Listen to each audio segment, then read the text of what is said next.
You are here because you care about family homelessness and probably curious about why there is a rise in the applications for help. So, this is the Families in Crisis webinar about our community's growing need. We're going to explore why this is happening and how we can help. We want to exceed expectations for families in need. How nice would that be to call an agency like Vision House and get more than you expected? It's so tough when you are going through a time of crisis to get meaningful support. So that's our goal. But wow, there is so much need in our community. So we see families as individuals who are loved and worthy of love. So this is something that is our heart and soul at Vision House, and just so much compassion for families in their time of housing crisis. So Bri and I, we grew up around here, and this was in a time before Amazon, before the Kraken, before the Seahawks were two-time Super Bowl champions. And in those many years since Bri and I were kids, life has changed a lot around here. Our region is a huge draw. Housing unaffordability has rocketed off the charts here and unfortunately nationwide as well. There's not an inexpensive place to live if you are making at or around minimum wage. So, family homelessness is way up, looking both at long-term trend lines and also just looking at what we are seeing here at Vision House. So, there are reasons to be concerned as our summer begins, but also reasons for hope as well that these are solvable problems. This is a webinar. If you have questions, please share your thoughts in the chat. We'll see those and address those as they come up. And we'll have time at the end to wrap things up, answering some questions. So let's just level set here. Family homelessness. Just pause for a moment and think about that, the implications of even that term. It's a really brutal idea that is not a concept for so many families in our area. This is reality. So, Bri, what is the official number of families in our community? And also, what does that number leave out? Yeah, I think our last official number was 1,000 families in King County. However, when they do point in time count, what is left out are families doubled up with other people, couch surfing, people who are staying in hotels, hopping hotels, just people, those people usually do not get counted in this count. The families who are couch surfing, this is so many families who are a few Hmm. nights here, a few nights there. There are families who are in tents. That's something that Hmm. we've seen more of in recent years as there's little to no availability within shelters for families. And families, they're also tougher to count because they are actively trying to hide, uh, sometimes in plain sight, but park with their family in a car in a neighborhood in a place that is somewhat private, but not too private to where there'd be danger. Hmm. Families are concerned that their kids would be taken away if they were found out. It's not necessarily the scenario, that's reality, but obviously you want to protect your kids. You want to hold your family together as best you can. So hard to count, but way too many. If there was one family experiencing homelessness in our community, it'd be too many, but at least 1,000 in our communities. So, and that's just King County. We serve all of Washington State, Yeah. Snohomish, Pierce, many clients from there as well and beyond. So the need, this is something that Bri and team have been facing over the last month. Tell us about May and the need that you have seen. Yeah, so in May, this tends to be a slow, like May, June are tend to be slower months for us. except for this last May, we had 145 applications in the first 2 weeks of May. When the May in 2025, we had 88 total in the 4 weeks. So we've seen a high increase of need, and even now getting extreme amount of calls of families in need. This is more than a 50% rise in the number of families seeking assistance. It is alarming. It's about 50%. It is something that frankly our systems can't handle. We're not, twiddling our thumbs waiting for the next phone call. Huge caseloads for Mhm. team members on Bri's team and otherwise. And it's really tough to get support here. And we want to provide great assistance, but the need is off the charts.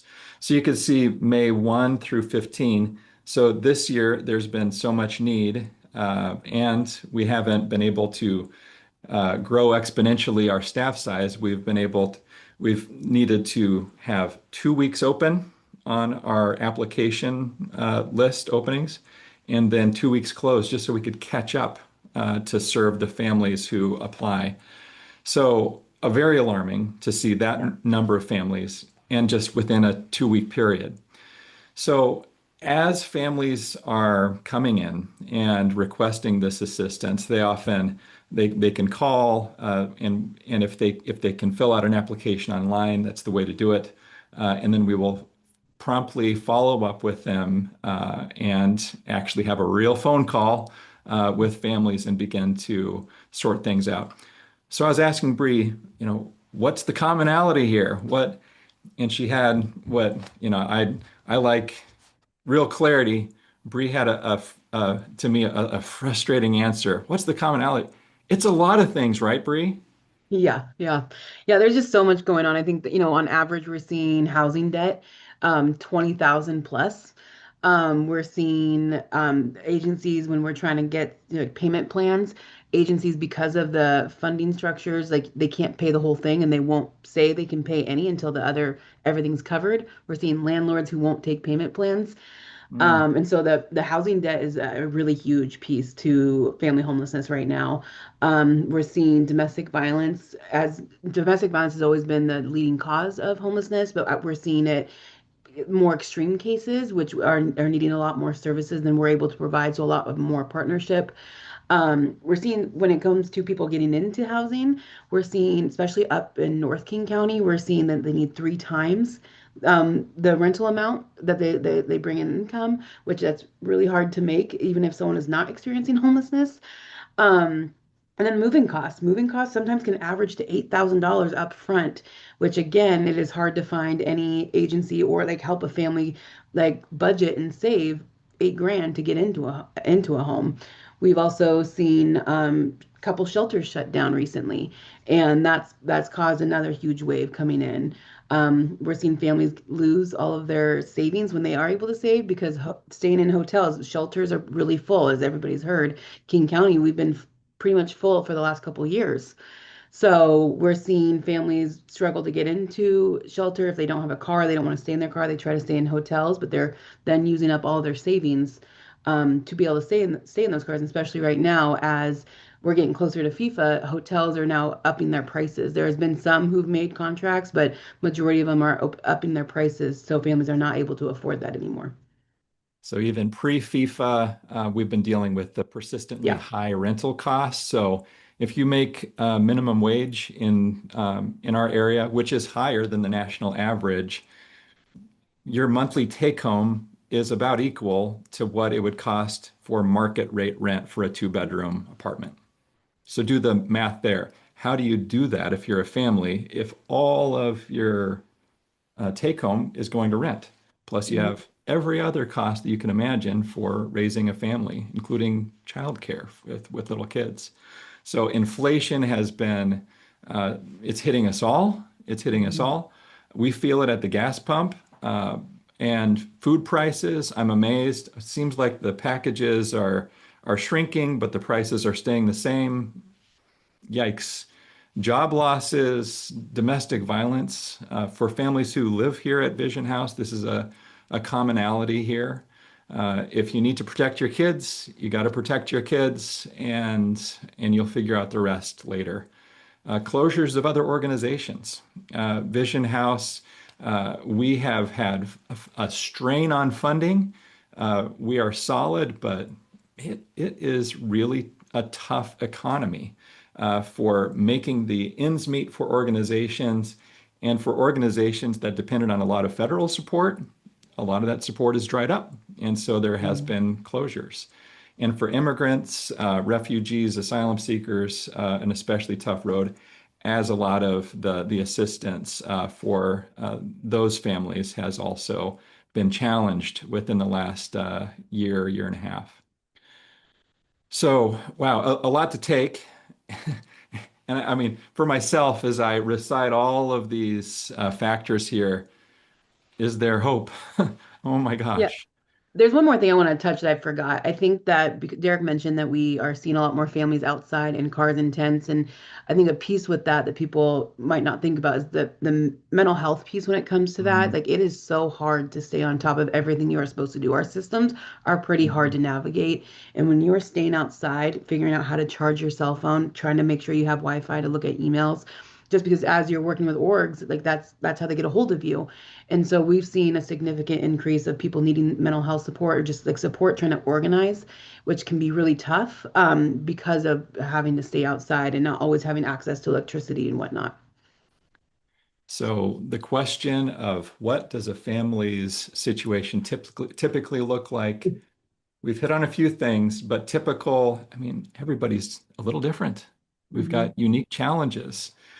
But what Bree spoke to just a moment ago, you are trying to protect your kids. What is in the next few hours, maybe the next couple of days, but truly the next few hours? What does that hold? So I want to take just a moment and play a video about what it's like when you are in this process of searching for a place to go at night.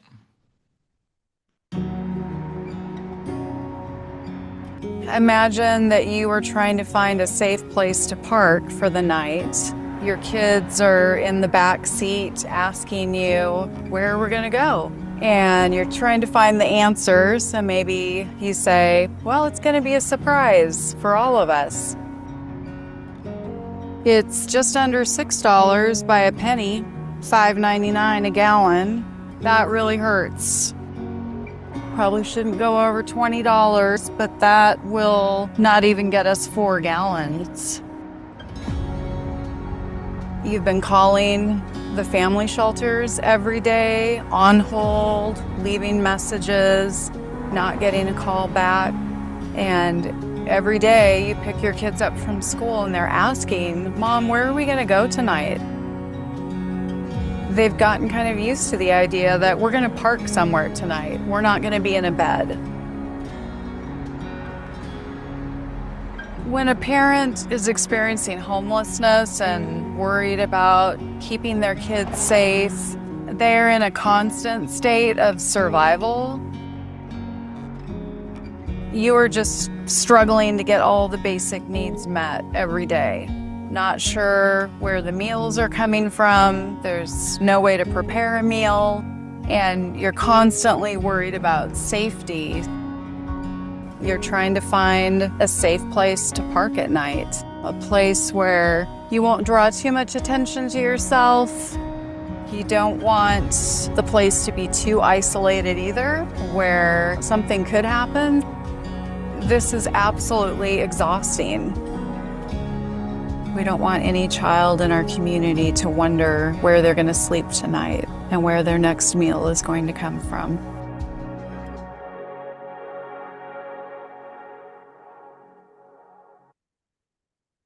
That was Stacy Cleveland, our family program director, just sharing what it's like to be out there in the community searching and trying to protect your family. It's scary, it's alarming, it's unclear those next steps to take. Solving homelessness is something that we would all like to see. We all know homelessness is a huge problem in our community, including families this very day who tonight don't know where they will be. But if there was a simple solution to truly solving homelessness, we would have done that already. Truly. I mean, there's a lot of well-intentioned individuals, us included, you, officials. We would have done it already if there were simple solutions that we could just scale up. And yet we still have homelessness. So here's something that we have observed over time, evidence, and we believe solving homelessness requires more than housing.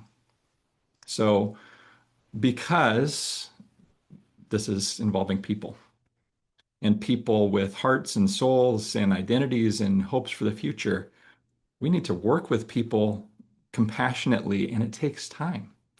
So we help clients address those obstacles to stability and identify also what are your hopes for the future? What are your strengths? Let's lean into those. And then also solve the critical financial aspect to long-term stability. So budgeting, finding housing that will accept them, dealing with the debt that Bri was talking about, how to afford rent month to month. These are big, big challenges, but there's all of the other things, all the family dynamics.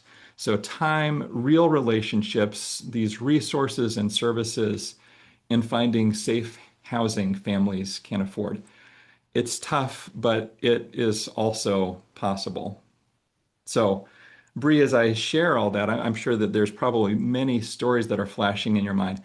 There's not necessarily easy solutions. There's always multiple things. I mean, sometimes I'm sure it'd be slam dunk, help me pay this bill, and I could keep paying the rent. I mean, there are those, right?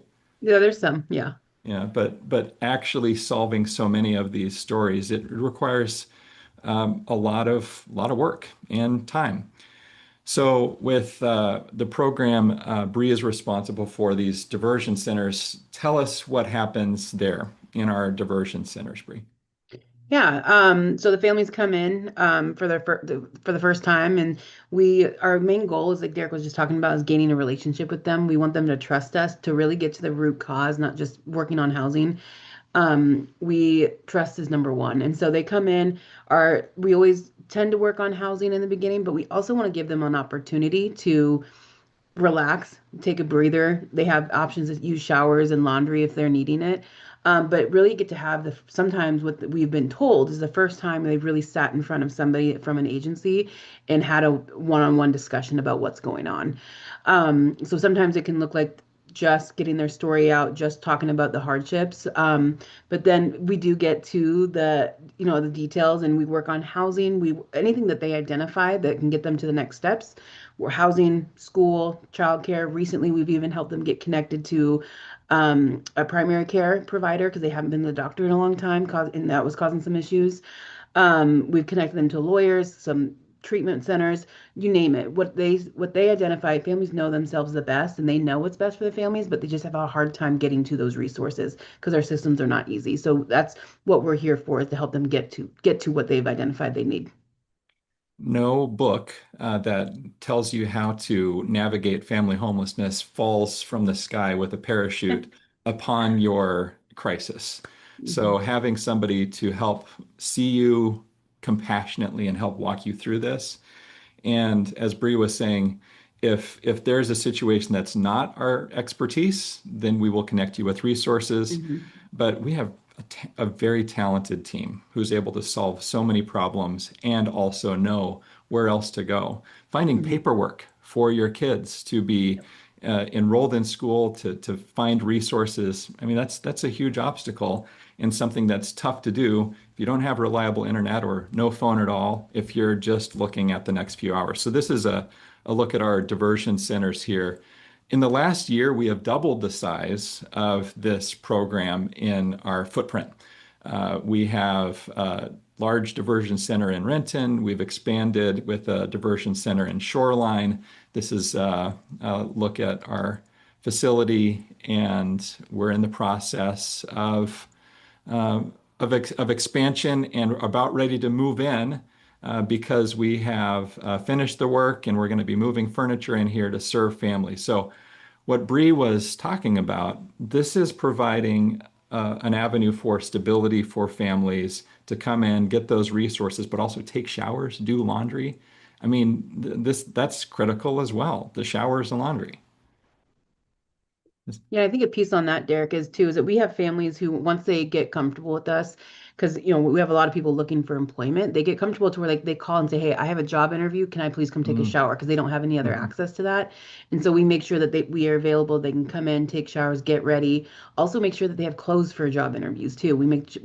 We have some, but we also have gift cards that we'll try to help the clients mhm, make sure they have what they need to obtain a job. And a lot of times it's just confidence, and so mhm. confidence comes with the showers and making sure they have clothing. I was talking with one of your team members, and she said, "Wait just a second. I need to run down, clients here." And she brought out the client a gift card. The gift card was to buy gas so that she could go get that job. Hmm. So cool. So cool. A lot of Vision House's history has been this, and this is something that is so effective, and we're growing in this area in the coming years. Our family program is living at Vision House and having a chance to live in transitional housing for a year and take that time to address those complex challenges and as a family regroup. Uh, we would love for every family to have this, but man, there's so much need out there. I'm so glad that we were able to scale up diversion so that we could serve hundreds and hundreds more families every year. So this is a look at Vision House and where you could stay if you are in the program. But the supply demand of having enough apartments for people to stay in, the math is not good there. So we are full all the time here at Vision House, and it's such an effective program. This is a stunning number that I'm going to share with you. The number is 90%, 90% on average of families who are in our transitional housing move into permanent housing beyond Vision House. It's hard to do. It is hard to do to find housing that you could afford and to be stable enough to maintain that housing longer term. But through this transitional housing program and then our alumni program, we're able to help families stay housed. So just getting affordable housing in our community, housing that you could afford, there's a few avenues to go there. But Bree, when you're working with families, there could be months, even years on a list to find housing that's actually affordable. Can you tell us about that? Yeah, so the two avenues that we tend to look at the most are called PBVs, which are project-based vouchers, and then tax credit housing. Both of these housing options are subsidized, and so they're not full-blown market rate, especially the project-based vouchers, but they with those come really long lists, like Derek just mentioned. We've seen some that have 8 years list-wise. So what our job and what we really work on is increasing income if it's possible. And so we work with the families on what are their skill sets, what do they like to do. We help them get ready for other employments. We also look at the areas. Like a lot of times people want to stay in the King County area, but as we all know, it's extremely expensive. And so we'll look outside of like other areas that may be a little bit cheaper that they could afford. It's really trying to figure out what the apartments are needing for income wise and seeing how we can get the family to that income increase. Especially because the project-based vouchers that I've been mentioning, they're coming few and far between, which a lot of them have been switched into tax credits. And so fewer and fewer with the project-based, which are 30% of families' incomes. It's getting harder and harder to find. The net effect is that if you want truly affordable housing, you're probably going to have to wait a long time, Hmm. or you're going to have to move out farther from employment oftentimes. And Hmm. so gas prices continue to be a challenge. It was expensive before. It was expensive before we had all of this rise in gas prices the last few months. And so you have families who are needing to drive in, an hour or longer to find work. But hey, housing, a job, we'll take it. And this is there's trade-offs. Just yesterday, our leader of our family program in Shoreline and I were meeting with an incredible employer in the region. They provide volunteers at our facility in Shoreline. to read to kids. But we were asking, and can we find jobs for our families? Maybe if they are really flexible on their schedule and can work nights and weekends. Okay, if you're a single parent, it starts to get a little difficult to disappear nights and weekends if you have no other coverage. So it's a really difficult road to drive on if you're this family trying to see that next destination. But we do have some two-parent families at Vision House, and so perhaps one of the parents can go and take one of those jobs with not ideal hours, because we have to take that next step. We have to find stability. One other thing, we're talking about kids. Kids, families, childcare is a huge deal. This is why Children's Village is a part of Vision House. So this is our finance director here at Vision House and her child, her little boy there at Children's Village. But families in our community, families who live at Vision House can come to Children's Village. Incredible childcare. But solving that and having trauma-informed childcare is a huge deal. We have incredible staff, but it is in the real relationships and working through time.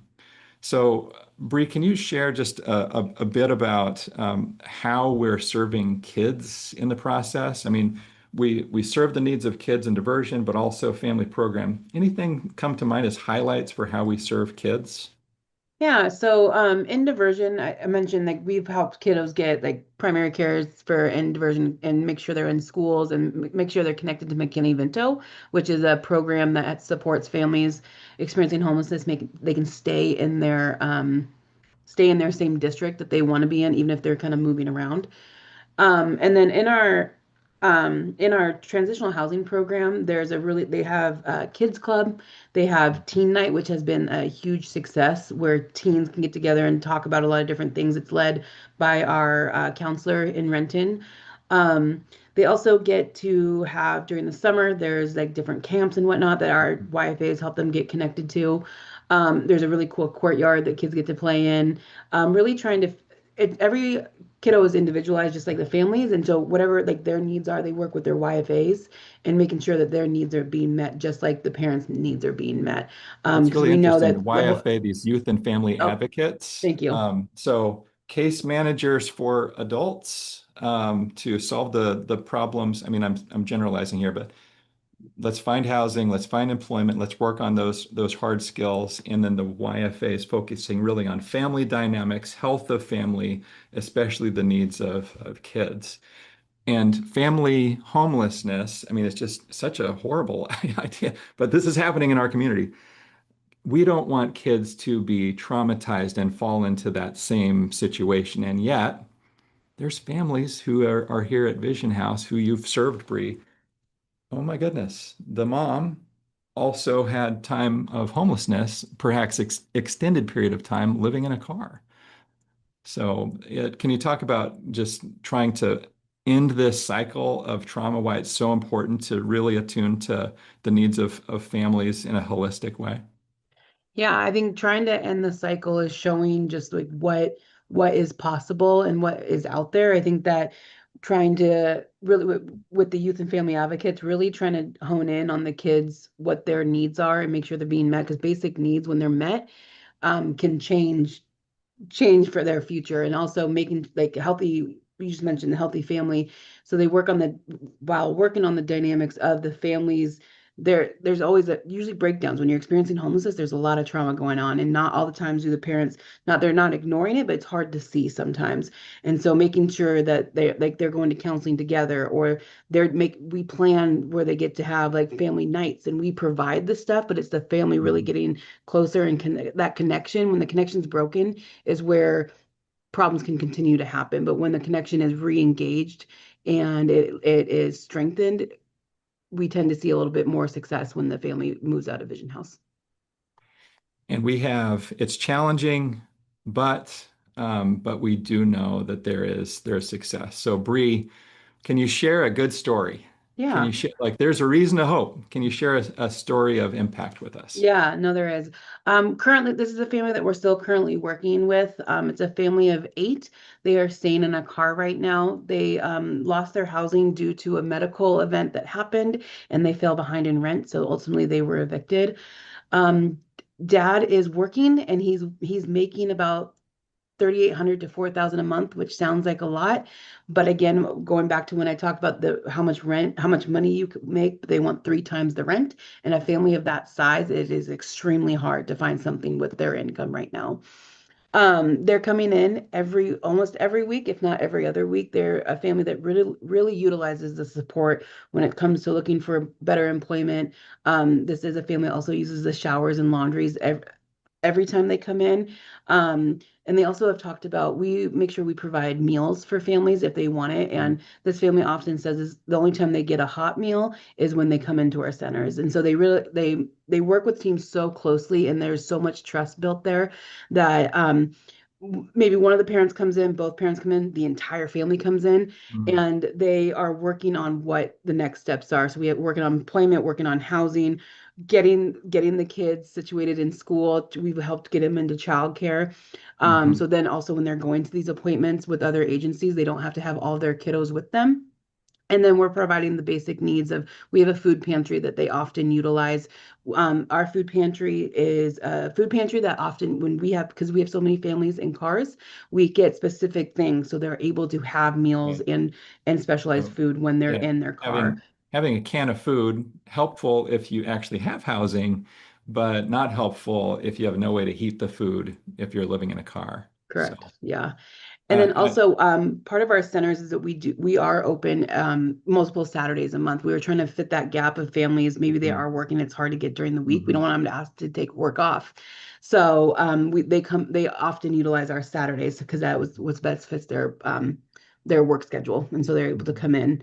And the family has made a lot of progress. I think that Wow. they really close to increasing their income and getting closer to having the second parent with employment, which again then would increase their income quite a bit more. So we're getting pretty close to this family, hopefully being housed soon. I can't imagine a family of eight, dad working, um, and yet still not able to pay rent, Mhm. just with the high cost. So we need more affordable housing, and we also need just higher income. So it's complex, but we can conquer this Yeah. in time with families. So one thing that's happening in our community that everybody has heard about, FIFA. So we will have a huge bunch of people here next week through the next 3 weeks or so, with FIFA being in town with the soccer tournament, football tournament.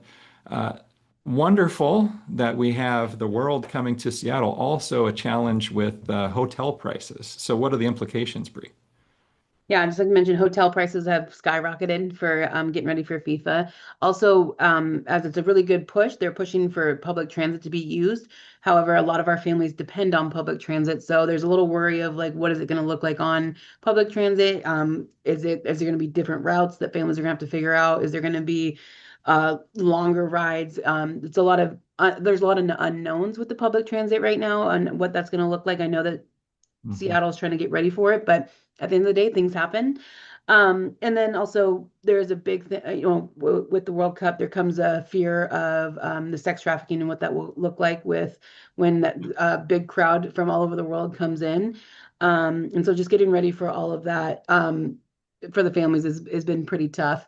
And then also Ubers. So we do have a lot of families when if they do have funds, like when they're mhm. working, they'll sometimes use Ubers because public transit can be scary for them with all their kids. And so Ubers, as most people know, if you take an Uber during like an event, they usually two to Mhm, three times the amount that they mhm, typically are. And so that won't be an option for all of mhm. our majority of all of our families anymore. And so also trying to navigate what that looks like as well. We're in the market for a large SUV or a van so that we can spend a little less on Ubers and go pick up families to come to Mhm. the diversion center. So, if you know, yeah. Good Uh, luck. yeah, exactly. questions. So we had a comment earlier just about move-in costs. Mhm. So like the high cost of move-ins, $6,000 for this attendee who was commenting. How can we help with that? We don't have a huge reserve here at Vision House. Would love that, but how can we cobble together resources? Yeah, it's a great question. I think a lot of what we're doing is just calling all the agencies who have the money and doing a lot of negotiating. Hmm. And trying, and we know too, and it also has to happen quick because once you have secured housing, it can't, this is not like a couple week thing to figure it out. You usually have a few days to figure out where can you get this money from. And so it's knowing who has money for moving costs. Also with any churches that can get involved would be great. Hmm. I think that it's finding that money and finding that money quick. We also have, because a lot of the apartments, they won't take the payments like I was mentioning earlier. So it could be a day. I know that my staff has like, taken it almost 4 hours to call like 5 or 6 different places with the client and trying to make it add up to 6,000 for it to work. So I think it's all about knowing where the resources are and also people thinking about like if because this is such an issue and I think will continue to be an issue is where can we give more money that does to help with this. We have relationships with dozens of landlords in the region, Mhm. and this is a true partnership. We want landlords to succeed and clients to succeed. So we'll support the clients, but also advocate for clients to say, if they have debt, we'll help address the debt. In these ways, there's payment plans, but not every landlord would go with that. So having flexibility there, it is truly a community-wide effort to solve these challenges.